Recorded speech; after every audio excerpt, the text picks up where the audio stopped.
तो friends, welcome to my another video. तो आज का हम लोग का टॉपिक है कारारोपण का सिद्धांत, कैनोज ऑफ टैक्सेशन। ठीक है, तो आज हम लोग देखेंगे कि कारारोपण का सिद्धांत क्या क्या है।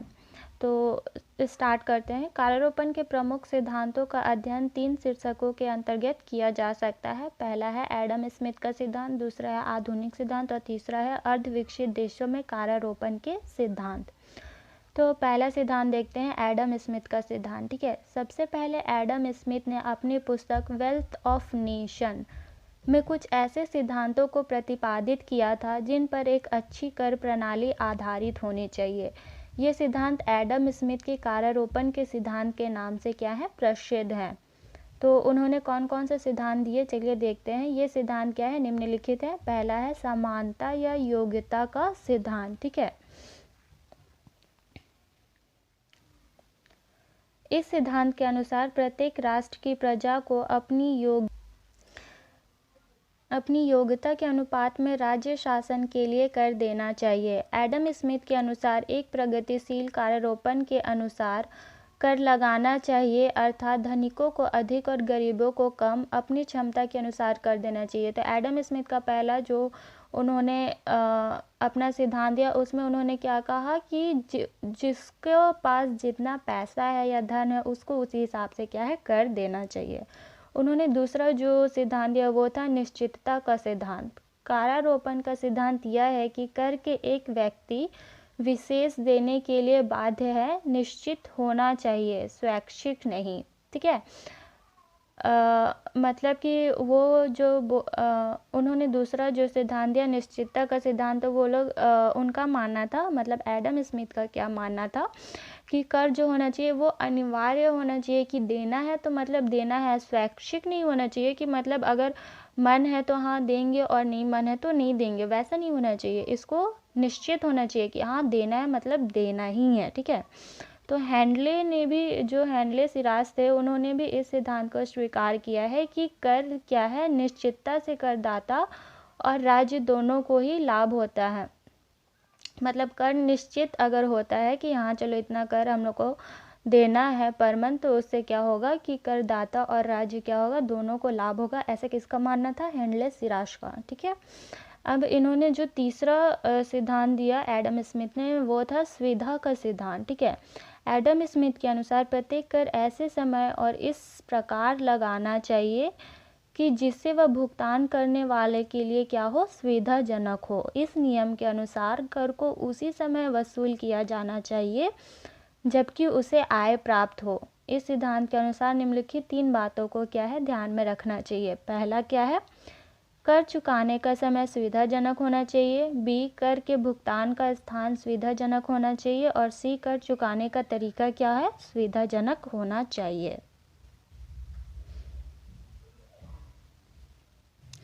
एडम स्मिथ ने चौथा जो सिद्धांत दिया वो था मितव्ययता का सिद्धांत। डाल्टन के शब्दों में, वह कर पद्धति सर्वोत्तम है जिसमें कर वसूल करने की लागत संग्रह की जाने वाली राशि के अनुपात में कम हो। मतलब कि क्या है कि जब हम लोग कर को वसूल करते हैं, ठीक है, तो वसूल करने के क्रम में भी बहुत सारा खर्च होता है। तो इनका मानना है कि कर, देखो अगर कर जो जमा हो रहा है पैसा, ठीक है, वो अधिक नहीं होता है और उसको वसूल करने में अधिक पैसा खर्च हो जाता है, तो क्या वो उचित होगा, नहीं होगा। ठीक है, तो वो क्या होना चाहिए कि हम लोग को कर अधिक प्राप्त हो और कर वसूल करने का जो खर्चा आए वो कम हो, तो वो क्या होगा, वो कर पद्धति बहुत अच्छा माना जाएगा। ठीक है, तो कर एकत्रित करने में निम्नलिखित 3 कारणों से अपव्ययता उत्पन्न हो जाती है। ठीक है, पहला है अधिक वेतन, दूसरा है विशेषज्ञों की सेवाएं और तीसरा क्या है, पूंजी में कमी। एडम स्मिथ का प्रथम सिद्धांत सही है, परंतु अन्य सभी सिद्धांत क्या है, व्यवहारिक निर्देश मात्र हैं और वे कर नीति का आधार निश्चित नहीं करते हैं। ठीक है, इसीलिए एडम स्मिथ के बाद के अर्थशास्त्रियों ने मतलब कर से रिलेटेड और भी सिद्धांत दिया जिसको कि आधुनिक सिद्धांत या मॉडर्न कैनोस कहा जाता है। ठीक है, तो चलिए देखते हैं आधुनिक सिद्धांत के अंतर्गत क्या क्या सिद्धांत आता है। तो पहला जो सिद्धांत है वो है उत्पादकता का सिद्धांत। प्रोफेसर वेस्टवेल ने कर की उत्पादकता पर बहुत अधिक बल दिया है। उन्होंने इसके अर्थ को दो भागों में विभाजित किया है। संकुचित अर्थ, इसका आशय यह होता है कि कर ऐसा होना चाहिए जिसमें सरकार को पर्याप्त आय प्राप्त हो जाए, अर्थात कर से वसूली अधिक हो और खर्च कम। ठीक है, मतलब कि कर अधिक प्राप्त हो और जो वसूल करने में जो पैसा खर्च हो रहा है वो क्या हो, कम हो। दूसरा है विस्तृत अर्थ, इसका अभिप्राय यह है कि सरकार को वर्तमान में अधिक आय प्राप्त हो सके और भविष्य में भी वह आय का स्रोत बना रहे। ठीक है, तो इसका मतलब ये कि अभी जितना कर, जिस भी चीज़ से कर प्राप्त हो रहा है वो क्या हो, उसी चीज़ से हम लोग को आगे भी कर प्राप्त हो। ठीक है, वो चीज़ है। तो ये पहला था उत्पादकता का सिद्धांत। दूसरा सिद्धांत है लोच का सिद्धांत। वेस्टवेल ने ही क्या है, लोच के सिद्धांत को भी काफ़ी महत्व दिया है। कर प्रणाली की लोच से आशय यह है कि करों से होने वाली आय को आवश्यकता अनुसार घटाया बढ़ाया जा सके। ठीक है, मतलब कि उसको अपने हिसाब से इंक्रीज एंड डिक्रीज किया जा सकता है। तीसरा जो पॉइंट है वो है सरलता का सिद्धांत। कुछ अर्थशास्त्रियों ने सरलता का भी कार्यारोपण सिद्धांतों के रूप में उल्लेख किया है। इसके अनुसार प्रणाली का जो कर है वो इस प्रकार का लगना चाहिए जिससे क्या हो, उसके निर्धारण के उद्देश्य और प्रभाव की जानकारी क्या हो, सरलता से हो सके और कर संचय करने के लिए कोई कठिनाई ना हो, मतलब कि कर को जमा करने के लिए कोई भी उतनी दिक्कत का सामना ना करना पड़े और करदाता को प्रशासनिक तथा हिसाब किताब संबंधी कठिनाइयों का सामना क्या हो, ना करना पड़े। मतलब कि कर आसानी से लिया भी जा सके और उसको वसूल करने के लिए जो पद्धति अपनाई जा रही है वो भी इजी हो। ठीक है, तो इसका मतलब यही था। चौथा जो पॉइंट है वो है विविधता का सिद्धांत। इसका अर्थ यह है कि कर प्रणाली ऐसी होनी चाहिए जिसमें हर प्रकार के कर हो, अर्थात जिसमें देश का प्रत्येक नागरिक योगदान कर सके। पांचवा पॉइंट है लोकप्रियता का सिद्धांत। कर क्या है, लोकप्रिय होना चाहिए जिससे उन्हें एकत्र करने में राज्य कर्मचारियों को किसी प्रकार से जनता का विरोध ना सहना पड़े। छठा है स्वचलन का सिद्धांत। कर प्रणाली इस प्रकार की होनी चाहिए कि राष्ट्रीय आय में वृद्धि के साथ साथ करों से एकत्र आय में भी अपने आप वृद्धि होती रहे।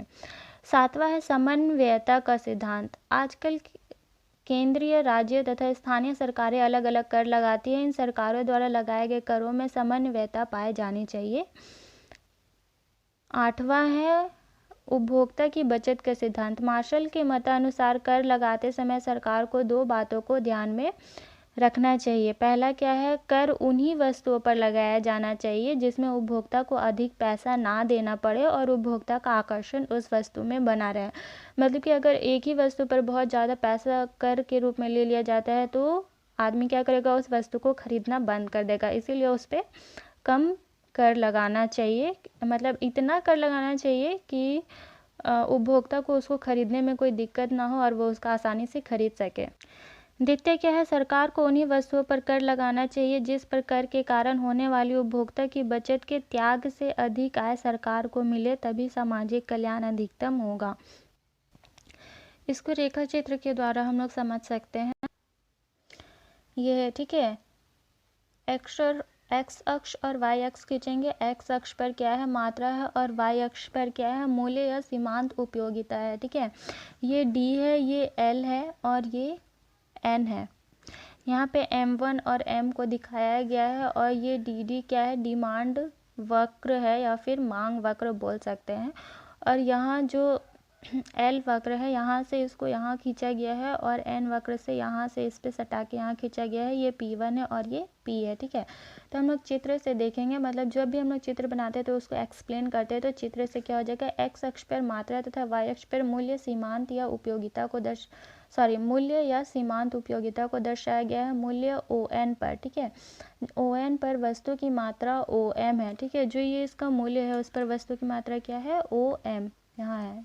इतना मूल्य पर इतना मात्रा उसको मिल रहा है। जब वस्तु का मूल्य OM से बढ़कर OL हो जाता है, मतलब ON से बढ़कर OL यहाँ तक हो जाता है। ठीक है, तो क्या हो जाता है, वस्तु की जो मात्रा है वो OM से घटकर क्या हो जाती है, अगर वस्तु का जो ये होता है कीमत बढ़ता है तो उसका क्या होता है कि मात्रा या क्वांटिटी क्या है वो घट जाती है, तो वो घट करके OM1 पर आ जाएगी। ठीक है, तो उपभोक्ता की हानि क्या हो जाएगा, P1L LNP, P1LNP मतलब कि यहाँ से यहाँ तक वो क्या हो जाएगा, उपभोक्ता का हानि हो जाएगा। ठीक है, तो शुद्ध हानि क्या हो जाएगा, P1P मतलब यहाँ से यहाँ तक वो क्या हो जाएगा, उसका शुद्ध हानि हो जाएगा।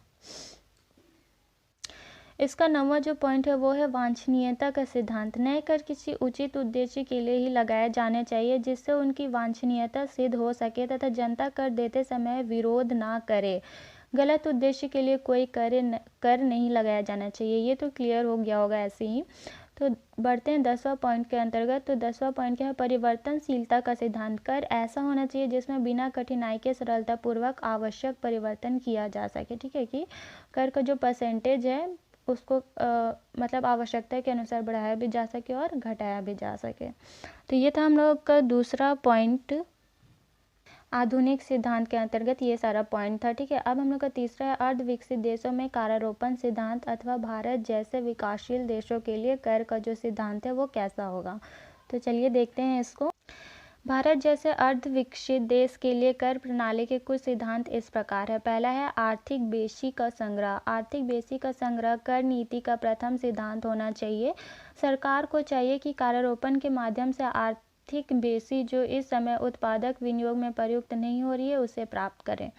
दूसरा है योग्यता के अनुसार कर। दूसरा सिद्धांत यह है कि प्रत्येक व्यक्ति कारारोपण में जो योगदान करे वह आर्थिक विकास में अंशदान करने की उसकी क्षमता या योग्यता के अनुरूप ही होनी चाहिए। तीसरा है आय लोच का नियम। कारारोपण का तीसरा महत्वपूर्ण सिद्धांत आय लोच का नियम है, अर्थात देश की राष्ट्रीय आय की वृद्धि के अनुपात से करों में क्या है, वृद्धि होनी चाहिए। चौथा है समानता या न्याय का सिद्धांत। यह एक महत्वपूर्ण सिद्धांत है, परंतु कर व्यवस्था में केवल समानता का ही नहीं बल्कि क्षैतिज न्याय समानता के सिद्धांत का भी अनुसरण करना चाहिए। पांचवा है मुद्रास्फीति का प्रतिकार। विकासशील अर्थव्यवस्था में अंतर्निहित स्फीतिकारी प्रवृत्तियों को नियंत्रित करना भी कर का एक प्रमुख लक्ष्य या सिद्धांत होना चाहिए। छठा है अन्य सिद्धांत, मितव्ययता का सिद्धांत। अन्य सिद्धांत में ए पॉइंट है मितव्ययता का सिद्धांत।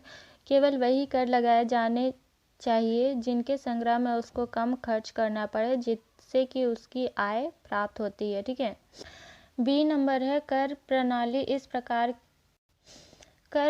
इस प्रकार की हो कि वह आय के अधिक से अधिक श्रेष्ठ वितरण में सहायता करे। सी है यह उत्पादन को न्यूनतम मात्रा में हतोत्साहित करे।